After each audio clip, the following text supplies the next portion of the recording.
Welcome to Tenor Tech, where I solve the problems you didn't even know you had. You already copied the link. Now paste it where it matters.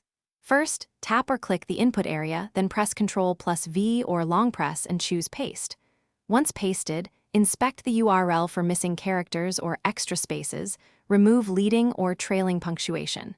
If a platform auto-converts to a preview, make sure the thumbnail and title match the destination. If privacy matters, replace personal tokens before sending. This ensures the link opens reliably. Once pasted, test the link immediately. Open it in a new tab to verify destination and permissions. If it requires sign-in, note that for recipients, and if it contains tracking parameters, you can remove them for cleanliness. When sharing in groups, add a one-line context, what they should expect and why it matters. Make sure shortened links are safe by previewing original addresses because recipients may avoid unknown shorteners. This step prevents confusion and builds trust. Now send the link with a clear instruction, what to click and why. After sending, confirm the recipient can open it.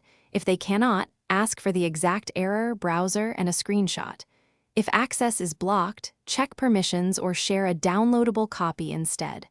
As a last resort, paste the raw path or provide step-by-step navigation.